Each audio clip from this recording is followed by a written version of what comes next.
Welcome, everyone, to the Ready for the Draft podcast. I am your host, Gregg Schutze. This is episode 4 of the 2023 podcast series, where we take a look at the draft-eligible prospects and get you ready for the NFL draft. And I'll tell you what, less than a week until college football begins, and I can't be any more excited. Now, we know Labor Day weekend's the full slate of games. And look, for those of you like me who love the warm weather, love summer weather, the good news about hitting September is it's football season. So absolutely something for us to look forward to. And again, before we hit the 27th of August, we're going to take a look at a lot of those matchups, see who we should be paying attention to in terms of the 2023 NFL Draft. Episode 4 of this podcast series is dedicated to the running back. That's right. Episode 4 is the running back podcast, if you will. So we're going to be taking a look at who some of the best running backs are in this draft class. Who should we be paying attention to? Now, we know that we did not have a running back come off the board in round number 1 this past season. But when you look at Breece Hall and the way that he's been performing in the preseason, in camp, etc., it looks like the Jets may very well have a star on their hands. And when I look at Breece Hall, I thought maybe there was a chance the Bills would draft him in round number 1.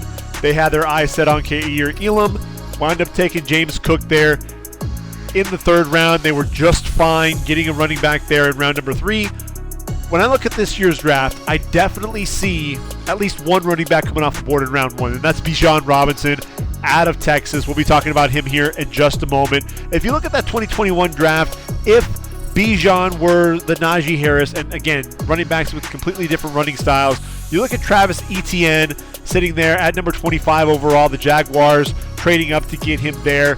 And when you look at what Travis Etienne brings to the table, the speed, the elusiveness, the explosiveness, reminds you a lot of Jahmyr Gibbs, formerly of Georgia Tech, now with Alabama.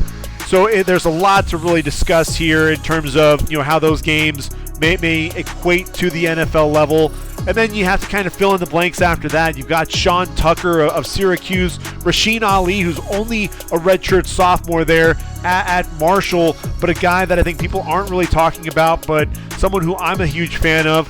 You've got the SEC that has a bunch of running backs in that class and really a lot of different styles. So there's a lot to talk about. A couple of FCS running backs to be on the lookout for as well. So we're going to go ahead and jump right into this running back class. And I'll tell you what, when I look at Bijan Robinson, I see him as really the most complete running back in this year's draft class, most exciting. And that's what's crazy is there are a lot of exciting running backs in this class. Now look, Bijan, after a freshman season, over 700 yards, an explosive effort as a sophomore, over 1,100 yards and 11 touchdowns to go along with 26 receptions in just 10 games. Elbow injury against Kansas ultimately eliminated his season, took him out a little early there. But this is a guy who, look, man, the yards after contact, the missed tackles, those are things that really jump off at off the tape at you. And through 4 games at one point, he was at 21 broken tackles. And when you look at him, he's 6 foot, 214 pounds. He's powerfully built. A guy who, at the same time, has the speed, able to get to the edge in a hurry, able to cut up the field without losing speed. And there was a play that was very reminiscent of Reggie Bush. And I look, I'm not saying he's the next Reggie Bush by any means, but it was against OU. He takes the football to the right. Then there's a lateral cut, reverses the field, makes 3 defenders miss, a stiff arm on Billy Bowman, the nickel, and then gets down to the pylon and out at the 1-yard line. It was a 50-yard gain. Really, that explosiveness, the elusiveness, the ability. He's just so slippery. He's not afraid to make some spin moves to avoid those linebackers, sidestepping defenders. It was very reminiscent of Reggie Bush in watching the way that Bijan Robinson runs. You just want to see him stay healthy, be out there. And look, Texas, the other piece is making sure that you continue to feed him the rock. What happened against OU, Bijan Robinson, to me, what was the reason why Texas wound up with 28 points in the first quarter. And as OU started this momentum shift, especially when Caleb Williams took to the field, I felt like they needed to get back to what was working for them, and that was give a heavy dose of Bijan Robinson. and they kind of went away from that, and then ultimately they lost their lead. They've got to go ahead and try to get back into the game. What do? They have to start throwing the football a lot more. Really took any of the momentum that they had with that running game out of, kind of threw it out the door. I hope that Steve Sarkisian and company don't do that. They have some explosive weapons on offense. You're going to have Quinn Ewers, the quarterback, the transfer from Ohio State. You're going to have Xavier Worthy, who's a tremendous receiver. Jordan Whittington as well. You're going to have Jaleel Billingsley, the tight end. A lot of different moving parts there, but I honestly believe that offense is going to go as Bijan Robinson goes. And you look at the creativity with his running style. He's just so instinctive, but I talk about creativity. Look, his NIL deal with the gourmet mustard. Dijon mustard, Bijan Robinson, Bijan Mustardson. Got to look up that mustard. I want to give it a try. Maybe in another podcast can give you a review on Bijan Robinson's Dijon mustard. But when you talk about creativity, his slogan is, it's a touchdown in your mouth. If that doesn't sell big in Texas, then something's wrong. But look, Bijan, also a tremendous receiver. Catches the ball in space, able to catch it off of his frame and be able to get up the field without any issues. They'll line him up in the slot. You'll see him understand how to release off the line. You'll see a good stutter or a head fake, release to the outside, possibly a post back to the inside. But a guy who can get vertical in a hurry as a receiver, running between the tackles. What you love is the ability to run through contact. That contact balance is absolutely there.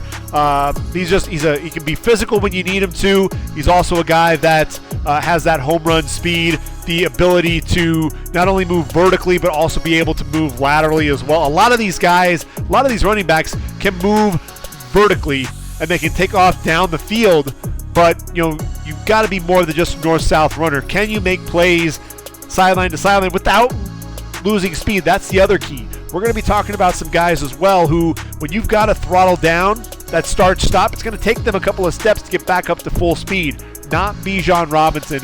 He is going to be back to full speed almost instantly. That start-stop ability, the suddenness. Bijan Robinson, to me, is going to be a first-round pick. It's just going to be a question of just how high he comes off the board. I'm super excited to see what we get out of him.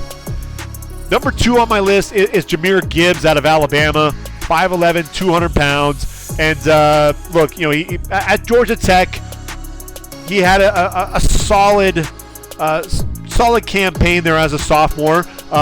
Look, he was third in the FBS in all-purpose yards at 150 yards per game, 746 yards on the ground, 465 through the air, 589 as a kickoff returner. So Jahmyr Gibbs does a little bit of everything. When you look at him, though, he does have a smallish frame, not overly physical, but it's all about the short area quickness and the explosiveness. That's what makes him such a dynamic kick returner, is the ability to make you miss in the open field, the ability to start and stop and get back to full speed in a hurry. When he sees a cutback lane, he puts that foot in the ground and he cuts to that hole in a hurry. Speed, vision, elusiveness in the open field, very dynamic. He does miss some cutback lanes at times, gonna do a little bit too much to create space. Man, when he's heading downhill, that's one of the things that I think is really special. Those loose hips to be able to make the cuts and not lose any speed. He's going to make you miss in the hole, avoid multiple tacklers, then be able to get into space. And then once he has that, he has the speed. He has that second gear to take off and take it to the house. What I do love about him is he doesn't dance behind the line of scrimmage. He's going to press the hole, and then that burst to get downhill. Again, very creative in the open field. Also love the hands as a receiver. He's able to extend for it as well if the ball's thrown high. The route running ability, being able to press outside and then cut back to the inside. That explosiveness coming out of the route running. Again, that return ability, so explosive coming downhill. Just hold your breath because a big play is just about ready to happen. There was that 98-yard touchdown that he had against BC. The vision to see the cutback lane, foot in the ground, gets to the outside, then the speed to outrun the coverage and take it to the distance. He's got a little bit of a stiff arm to him as well, a little bit of the physicality, but not really a guy who's known to be driving the pile. It's all going to be about how quick can he be in space, and with the way that the game is changing, you're not always going to have a guy who's going to be just a first and second down guy. You're going to want to have somebody who can be dynamic in space as a receiver, as a running back, and that's exactly what Jahmyr Gibbs is, and that's why I've compared him to Travis Etienne.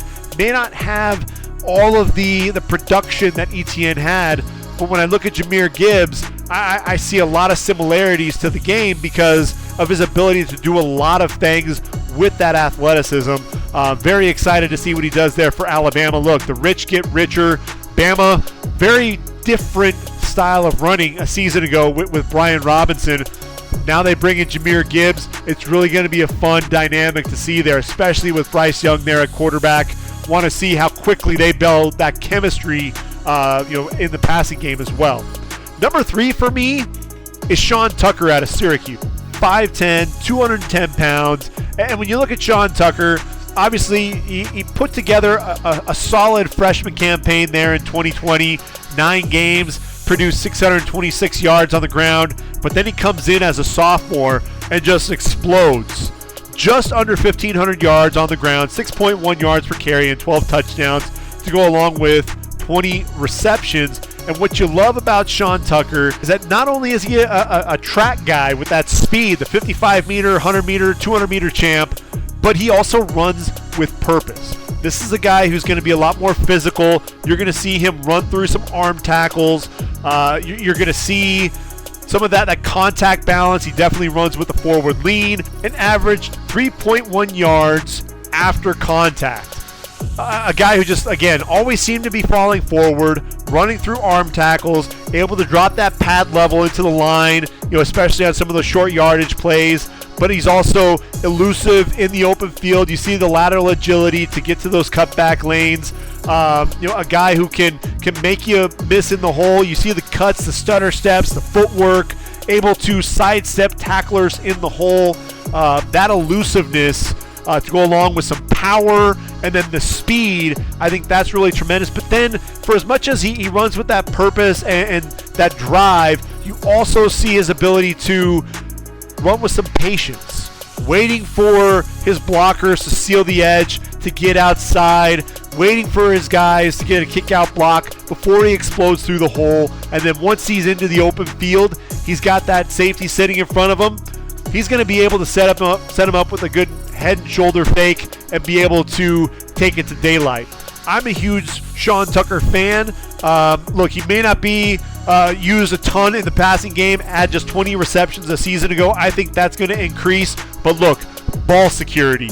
If you are an NFL head coach or a running backs coach or an offensive coordinator, what are you looking for? You're looking for guys who can hold on to the football. And when you talk about the number of plays from scrimmage, 266 plays from scrimmage, just 1 fumble for Sean Tucker. Now look, he's a guy who I think is inconsistent as a pass protector. I think if there's anything that he really needs to work on, it's right there. Doesn't always line his man up, will miss some of those blocks, but I think he is a willing blocker. I think he's going to work on getting those hands in there and keeping it into his frame. Did a good job picking up some of those linebackers through the A-gap. But I think that's an area that he just needs to continue to get better and better. But again, I'm a huge Sean Tucker fan. I think right now, beginning of day 2 is where we'd see him come off the board. But man, he's explosive. He's physical. He has a little bit of what some of these guys are lacking, a little bit of both. Either they're physical and they're not fast, or they're fast and not physical. We've got a guy who can do both, and that's why I have him sitting there at number 3. Number 4 on my list, little interesting. It's Rasheen Ali out of Marshall. The best running back nobody's probably heard of. 6 foot, 201, redshirt sophomore. One of the things with Rasheen Ali, 23 touchdowns on the ground, over 1,400 yards, 45 receptions as well. Very explosive back. Really a lot of fun to watch. He has good but not great speed. But it's that burst to the hole, the ability to just pick up bunches. And look, he's got that nose for the end zone. 23 touchdowns. Are you kidding me? I mean, that's absolutely incredible. One of the things that I love is he gets the defense leaning to the outside, and once he has that feel, foot in the ground, cuts it back to the inside and gets up the field. And then once he gets north and south, he's able to run through arm tackles and get some of that momentum coming downhill. The footwork, the cutback ability. I just look at my notes again and again. I just talk about how he sees that cutback lane, cuts off of his offensive lineman's block, gets north and south. Just absolutely love the footwork and love his ability to catch the football out of the backfield as well. I think Rasheen Ali is poised for a big season. Marshall's now in the Sun Belt.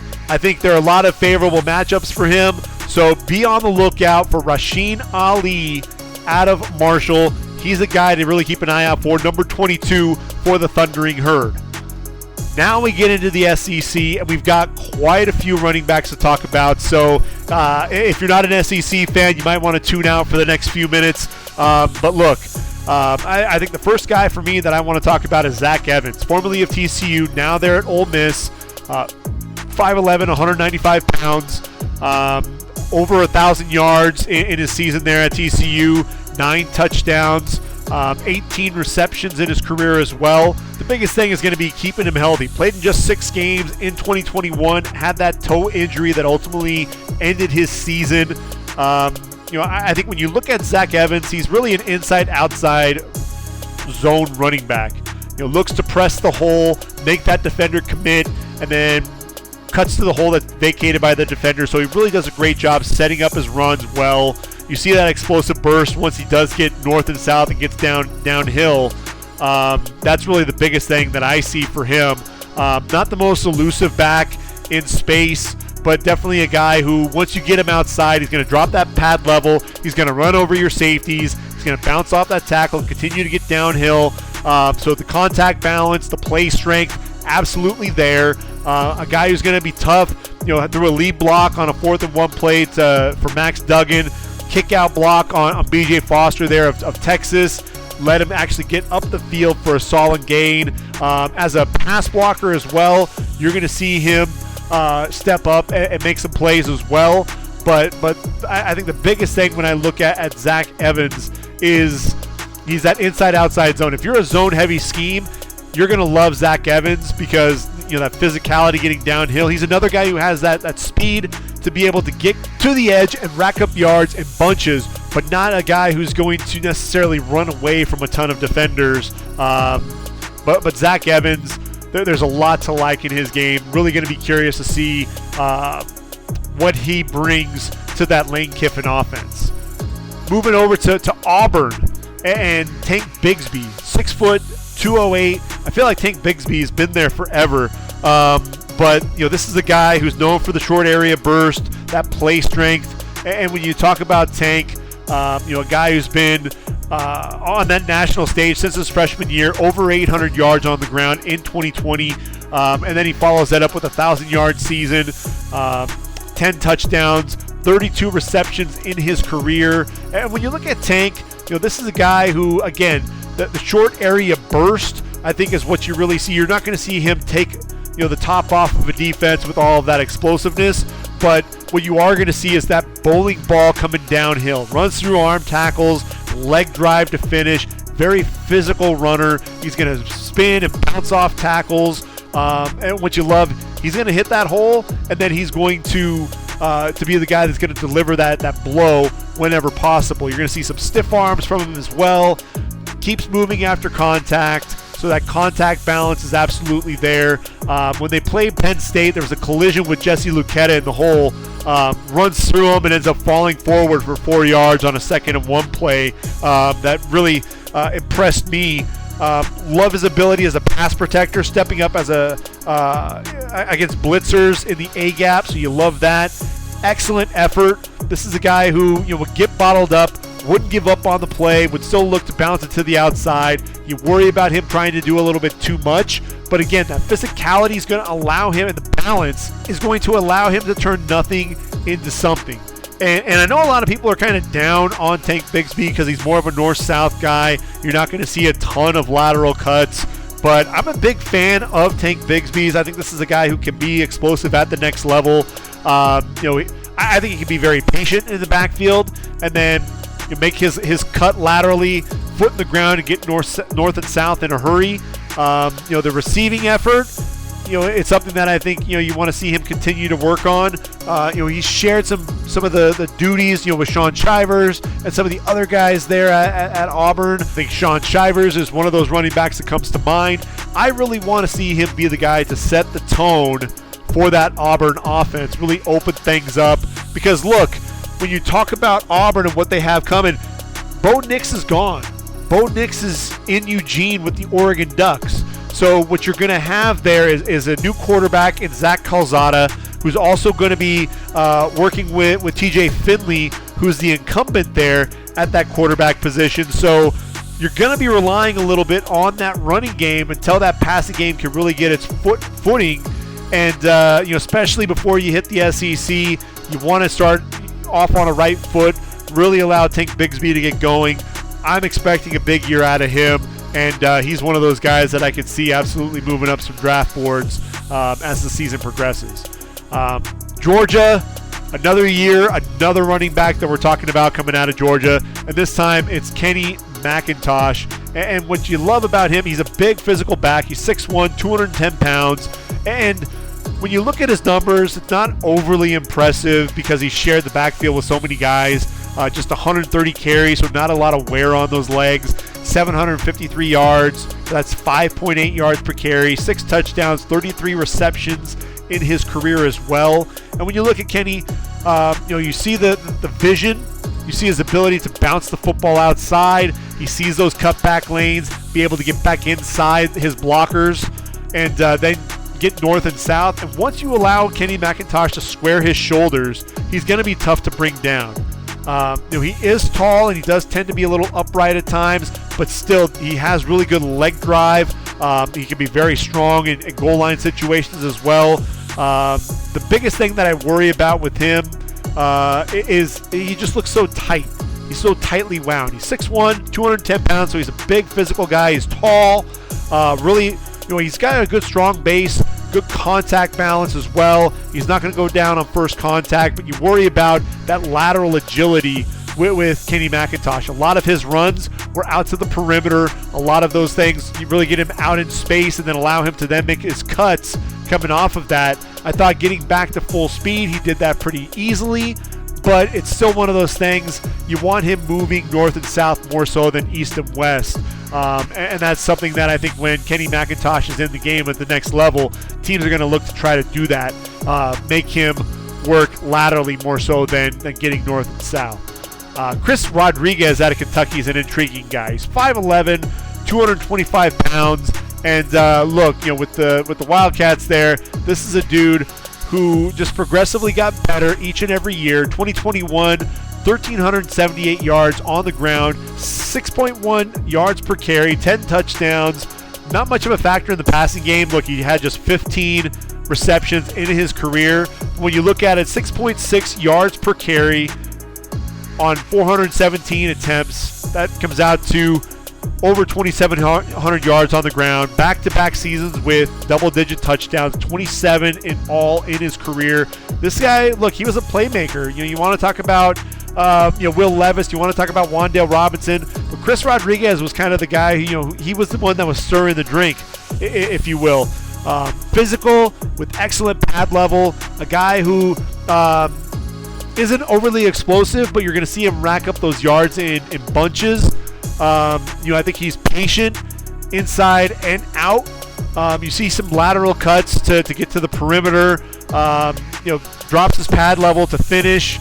That's one of the things that I have here. Drops pad level, runs over defenders, physical runner, rarely goes down on initial contact. I think some of the biggest issues, it takes a little while for him to get back up to speed after throttling down. One of those guys that I mentioned earlier, he can be a little hesitant at times at the line of scrimmage, and then ball security can be an issue as well. Now you get into some of the character issues, and really I don't know that it's a huge character issue necessarily. It's one of those things that I think teams are going to have to look into because you are talking about a kid at the end of the day. It's a college kid. A lot of guys get arrested for DUI as a college kid. It's just amplified because not only is he a Division I FBS running back, but he's also a guy who's an NFL prospect at the position as well, which is why everyone's looking at Chris Rodriguez with this. Could be out as many as 3 to 4 games because of that DUI, so that's another big concern. When you look at a lot of guys, they're not missing a ton of action, so the fact that he is losing that much time on the field makes you wonder a little bit about what's going on behind the scenes. So I think that's definitely a red flag that teams need to be on the lookout for. So I mentioned that there was guys with some physicality, but not necessarily a ton of speed. How about the speed demons? How about the speed merchants? And Devin Achane is a guy that you have to love out of Texas A&M. 5'9", 185 pounds. This guy, when you look at his speed, he has track speed. 10-1-4 100-meter time. When you're looking at that, that's a guy that can really run at the international level. He can train and run at some of those meets and be able to run in the top 5. And that's something that I think is really special when you're talking about his speed. He is a smallish back, lacks those power elements, so he can't really drive the pile. He's not necessarily going to overpower you, but it's all about the speed. He's so freaking fast. It's unreal.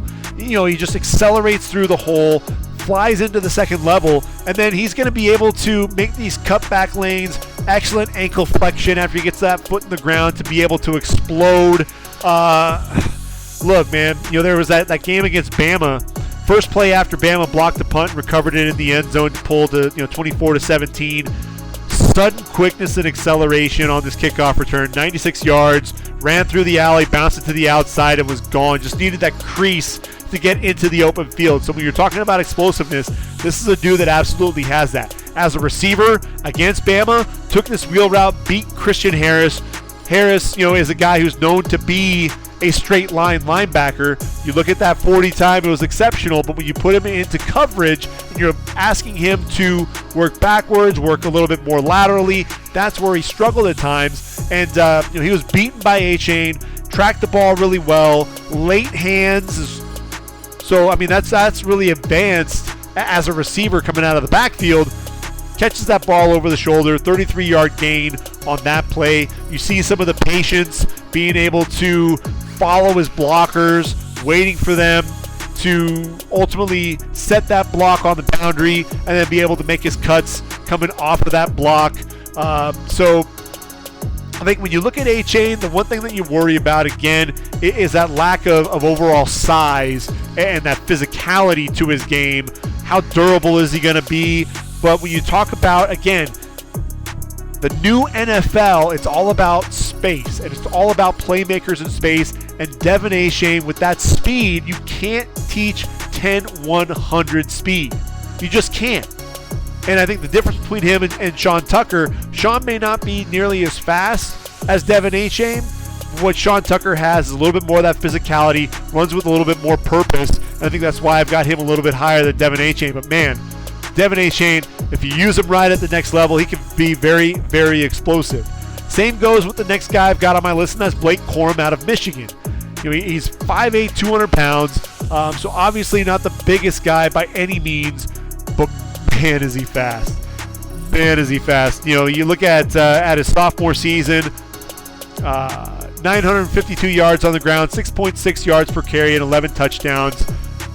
Receiving, he was definitely a receiving threat, 24 receptions this past season for the Wolverines. He's just so explosive. I think that the burst, that straight line speed, the lateral agility, again, another guy who's a little bit on the smaller side. I think he's almost tapped out in terms of the bulk that he has on his body. So you're not going to see a ton of power coming out of him. What you are going to see, again, that explosiveness, his ability to just slip through the smallest of creases, some of those lateral cuts to make people miss. It reminds me of a run against Northwestern. It was a 3rd and 5 play. Offensive line blocks down to the right, and he immediately sees daylight to the left. Puts a foot in the ground, some serious ankle flexion, cutting it back to the left. A shake on the edge to make the edge rusher there miss. Gets to the second level, then a stutter and a wiggle on the safety, Coco Azima. ends up picking up 22 yards. Definitely a dynamic playmaker. One of the things that you worry about is some of that ball security. If you're going to be a focal point of that passing game there for the Wolverines, I mean, look, Ronnie Bell is coming back. You've got Eric All, the tight end, but are we going to see Cornelius Johnson, Roman Wilson really take that next step in that passing game? Especially when you've got two quarterbacks that are going to be throwing the football to you. You've got both Cade McNamara and J.J. McCarthy in that dual quarterback offense that Jim Harbaugh has. But again, I'm a big fan of Blake Corum because of that speed, the playmaking ability. I worry about, again, the drops in the passing game. I worry about his lack of size and that durability. I think for that lack of power elements. At the same time, I do have to give him some credit. He is a big ball of muscle, so he does have some of that lower body strength. It's just not to the level of some of these other guys. And when I talk about lower body strength and power in this draft class, you got to talk about Zach Charbonnet out of UCLA, right? 6'1", 220 pounds, a transfer from Michigan. So we go from one current Wolverine to a former Wolverine, now a Bruin. And by the way, the Bruins right now headed to the Big Ten in 2024. Sounds like the UC Regents may have something to say about that. But in any event, when you look at Zach Charbonnet, to me, he's a guy who can give, he's very fast north-south. He struggles laterally at times, and I think getting back up to speed, but you're not going to see him dance a whole lot. It's really all about, man, I'm getting north and south. I'm not going to bother about the lateral part. I'm getting north and south, and I'm going to make your life a living hell. Because this is a dude who is going to drag defenders after contact. He's going to spin through tackles. He's going to run you over. There's going to be a stiff arm. He's going to move the pile.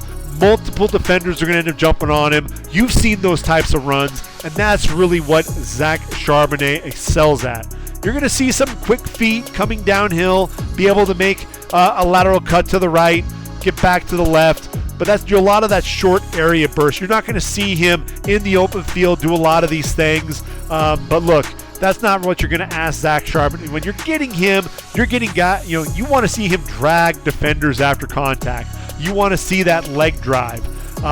He's not the best receiver in the world. He is going to drop some passes. As a pass protector, I think at times he's struggled with that. He's a willing blocker, but I think he needs to get better as a pass protector. But look, Charbonnet, he finally, he moves into a starting role and really a feature role there in the Pac-12 with the Bruins. It goes over 1,100 yards on the year, 13 touchdowns, 24 receptions as well for the Bruins. And I think Zach Charbonnet is a guy, the physicality that he brings, new dimension there for UCLA. I think they were really struggling to find some physicality to their game, and that's really exactly what Zach Charbonnet brought to the party. And I think that's one of the things that the Bruins just absolutely love about him. And I expect a big year out of him there in the Pac-12. Looking at some other guys to also be on the lookout for. If you're talking about Group of 5 for a second, we're going to have to talk about DeWayne McBride. We'll get to some other Group of 5 guys here in a minute, but DeWayne McBride out of UAB, 5'11", 215 pounds, explosive for the Blazers. Over 1,300 yards on the ground, 6.7 yards per carry, 13 touchdowns. And what you see with DeWayne McBride is he's got the frame, but look, man, you want him to be very physical as a runner. Needs to be a little bit more efficient with his footwork, wants to dance at times. But man, he has that burst, hits the hole, picks up yards in bunches. If he can really have another big year there for UAB, but man, just be more decisive and just go. Don't try to create too much. Just be a little bit more instinctive. Cut down on the feet. Be more efficient with your feet. And I think DeWayne McBride is a guy that can definitely move up draft boards. Eric Gray out of Oklahoma, formerly of Tennessee, 5'9", 206. This is a guy who was sharing the backfield with Kennedy Brooks a season ago. Now that Kennedy has moved on, it's all about Eric Gray in this offense as the lead guy. And what you see there is you have excellent speed on the perimeter. I think that's one of the things that absolutely jumps out. He'll make you miss in the open field, has some nice spin moves, can be very elusive in space. but he's really a good receiver. That's one of the things that I continue to see in my notes. A guy who's going to create excellent hands. He's going to, one of the things that you saw in a lot of the different swing passes is you'll have these linebackers that are over pursuing, and he catches them leaning, puts his foot in the ground, and boom, quickly heads back to the inside and gets north and south in a hurry, has those head fakes to then set up a man and make another move and be able to take a 10 to 12 yard play into a 25, 30 yard play. That's one of the things that you can definitely see him making guys miss with the football in his hands, especially as a receiver. And that's something that I absolutely think is going to translate to the next level. After 1,300 yards on the ground with the Volunteers, 43 receptions, follows that up at OU with just 78 carries for 412 yards, 2 touchdowns, also 23 receptions. So when you're talking about him, just 336 carries in his career to go along with 66 receptions, not a ton of wear because he's been sharing the backfield. And when you're talking about guys who can catch the football out of the backfield like Eric Gray can, that's obviously going to turn some heads.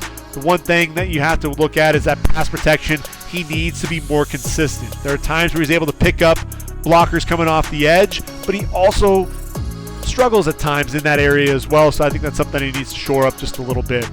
So moving on from Eric Gray, who's 5'9", staying in the Big 12, we got to look at the diminutive one in Deuce Vaughn, who's only 5'6", 173 pounds, but he has K-State people looking at him saying, is this guy the next Darren Sproles?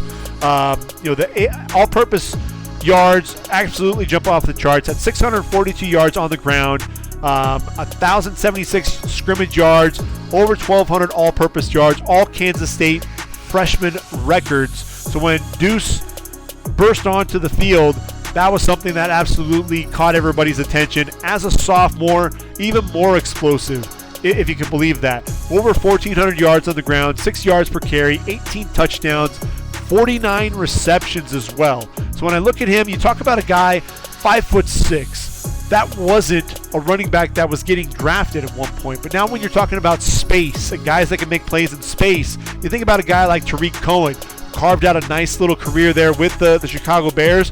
Deuce Vaughn could do something absolutely similar because of that elusiveness in space, being dynamic as a receiver, very fluid, in his route running, his ability to catch the football and make plays. He's a smaller guy, but at the same time, great effort in pass protection. That was one of the things that you saw time and time again out of him, a guy that just absolutely impresses. Now, there's some other guys to talk about in the running back class, but I'd be remiss if I didn't talk about a couple of FCS guys. And they're both named Isaiah, so it makes things easy. First is going to be Isaiah Davis out of South Dakota State, 6'1", 220 pounds. Look, over 1,500 yards in 2 seasons there for the Jackrabbits, playing alongside Pierre Strong. 17 touchdowns, just 9 receptions. Really, Pierre Strong was the guy that really was the focal point of that offense. But look, now as a junior, Davis is going to be the guy. And man, if you tuned in and watched that Sam Houston State game, this was the run that basically tells you all you need to know about Isaiah Davis. It was an 85-yard touchdown. Puts his foot in the ground and the burst through the hole. So he gets north and south in a hurry. Very much a north-south guy. Breaks a couple of tackles, and then right after that is able to then also bounce it to the outside, make a lateral cut, avoid a defensive back. Physical stiff arm at the 50 on another DB. As he goes down the sideline, another guy tries to trip him up, another defensive back. He's able to run through that tackle, take off down the sideline to the house. So a guy who you saw him, just in what I was describing, multiple guys were able to make a play on him.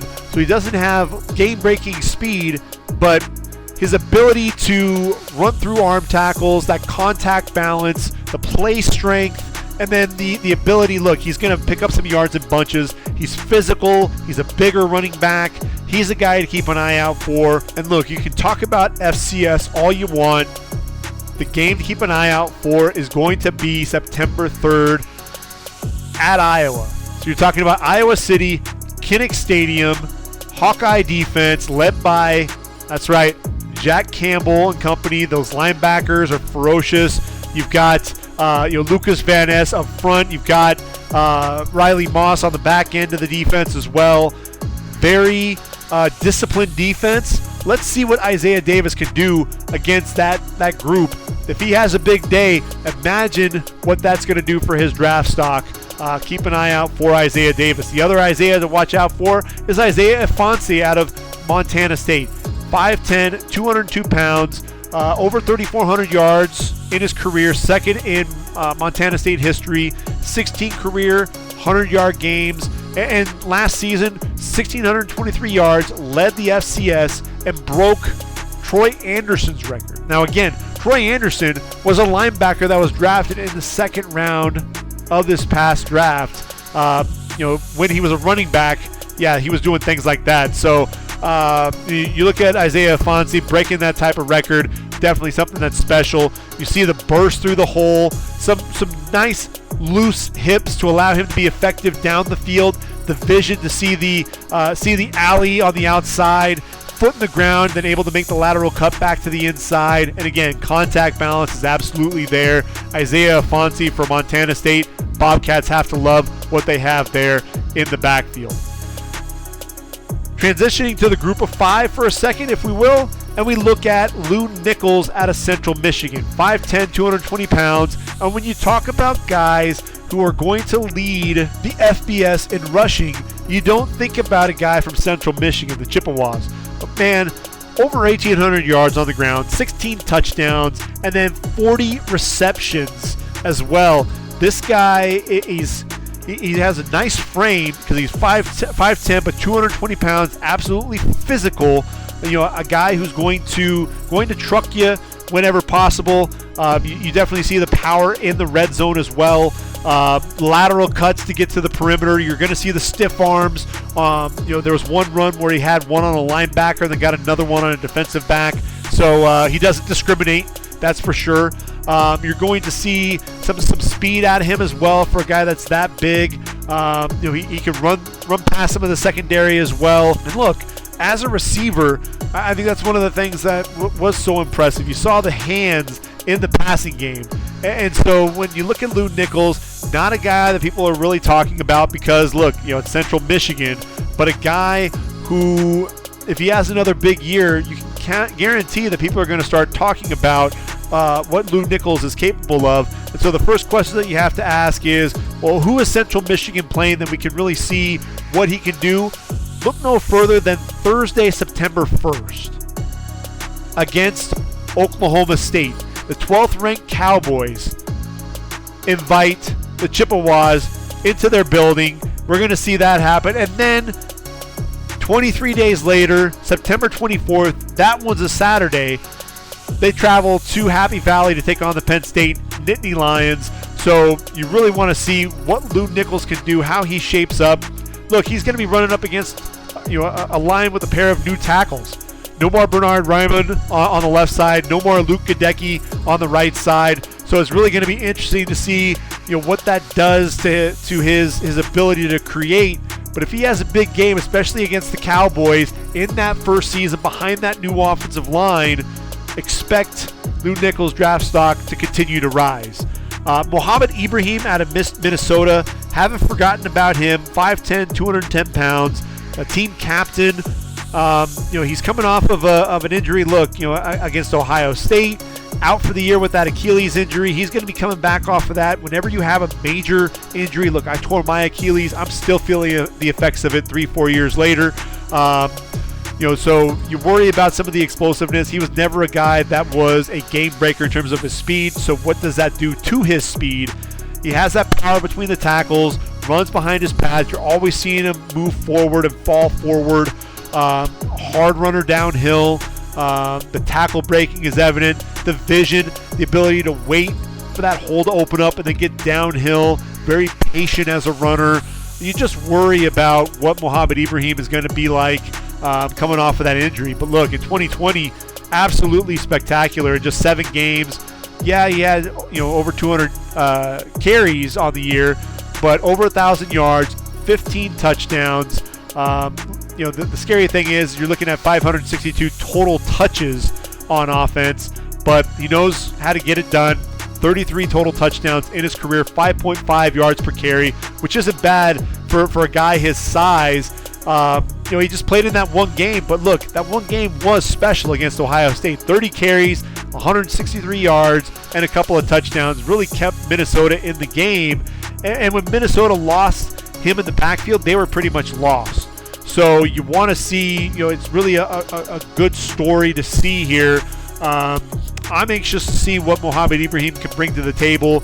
Does he have the lateral agility, the downhill speed, or is he going to struggle to kind of come back from that? And if he does struggle, that's where I worry that he may not even be draftable at that point. You worry about that burst. You think of a guy like Dylan Moses, who was coming off of that knee injury, and he really struggled to get back, really looked slow in some of that transition coming that year after the knee injury, and ultimately he was not drafted. And so that's what I worry for Mohamed Ibrahim. One final guy to talk about transitioning back to the group of 5, and I'm looking at Cameron Peoples, 6'2", 220 pounds, Appalachian State. And look, the Mountaineers, they've got a dude, if you tuned in and watched the Myrtle Beach Bowl 2 years ago, 22 carries, over 300 yards, 14.4 yards per carry, 5 touchdowns. NCAA bowl record for yards. This dude, just absolutely, he's explosive. A downhill runner, a dude who's going to run through contact. You'll see the outside zone, and can be very patient, puts his foot in the ground, wants to get north and south in a hurry. He's a guy, I have on my notes, one cut and go downhill runner, definitely a north and south guy. You'll see some of the stiff arms, you'll see some of that contact balance, you'll see some of the physicality coming out of him. With Cameron Peoples, big frame there. Just fell, 74 yards shy of 1,000 yards this past season, 14 touchdowns, back-to-back seasons with double-digit touchdowns, at 12 there in 2020 as a sophomore, where he went over 1,100 yards, 6.7 yards per carry during that season. 6.3 yards per carry and 28 touchdowns in his career. He's a guy to watch out for. I think if he can stay healthy and continue running, he's going to be sharing the backfield. We know that with Nate Noel. But that Mountaineer offense, they can be very explosive. You're going to have Chase Bryce, a veteran under center. But I think that offense is really going to go with that 1-2 punch. And you want to see Cameron Peoples have an explosive season. He showed in that bowl game a couple of years ago how special he can be. You just want to see him continually put that out there on the field, and I can guarantee you more and more teams are going to notice, and you're going to see that draft stock continue to rise. Not much of a factor in the passing game, but I'm hoping that we're going to see a little bit more of him catching the football out of the backfield so we can really get an idea of what he is as a pass catcher as well. So those are the running backs that I really want to make sure I keep an eye out for. I'll throw out a couple of other names to look out for. Travis Dye, transferring from Oregon to USC. This is a guy who, he's not very shifty. He's more of a north-south guy, a high-cut guy, and he has these kind of short, choppy steps. He's more of a slasher. Then there's Ellis Merriweather out of UMass. If you want to tune in and watch a Minuteman game, I know it hasn't been exciting lately. Watch number 7. Just tune in and catch a game. You'll see why. 6'2", 225 pounds. He's big. He's physical. He's a lot of fun to watch for sure. And when you talk about Ellis Merriweather and what he's meant to that UMass program, look, this past season, over 1,100 yards on the ground, just 5 touchdowns, but he did have 22 receptions. And, I think this is a guy, he's physical. He's a big dude, one cut and go type of a guy as well. He's going to explode downhill. He's going to be a guy to be on the lookout for. And then Xavier Valladay, another transfer from Wyoming to ASU. Want to see what he can do at that Power 5 level. 6 foot, just under 200 pounds. A guy who's going to run hard between the tackles. Can be a threat as a receiver. I think he just goes down too easily, lacks that contact balance a little bit, some of that lower body strength. But I expect to see a heavy dose of Xavier Valladay early on in Tempe with Herman Edwards and company. So when you look at this running back class, you have to expect at least 20 running backs are going to come off the board. In fact, over the last 10 years, at least 22 running backs have been drafted in 7 of those last 10 drafts. So you know you're going to be seeing some running backs coming off the board. You're going to see a few guys that have some of that power. You're going to see some guys with some explosive speed, but teams are going to be looking at guys who can do a little bit of everything. You're going to need to see those guys who can make plays out in space, because that's really the way that the NFL is really going towards. You want to see guys who are going to be able to catch the football out of the backfield, and you want to see them as pass protectors as well. You want to find those 3-down backs, but at the same time, it doesn't necessarily matter, because gone are the days of just having one feature back and then a couple of backups. You're going to have a stable of running backs. You're going to have guys who have this specialization, and you're going to be able to bring that to the table. So you're going to want to have a stable of backs, so the more versatile a guy can be, the better. So we've gone through our running backs. Obviously, what's up next are going to be the guys that are going to be catching the football from the quarterbacks, namely the receivers and tight ends. Who's going to be the top receiver? Is it Jackson Smith and Jigba? Is it that simple coming off of that Utah game? Could it be Kayshon Boutte? What about Jordan Addison with his move to USC? A lot of dynamic receivers. Is it on the level of last year's draft class, where we actually saw 2 wide receivers come off the board in the top 10 with Drake London and Garrett Wilson, only to then see, well, you got Jameson Williams and Chris Olave come off the board right after that, and a few picks later, Jahan Dotson comes off the board, and then that tight end class.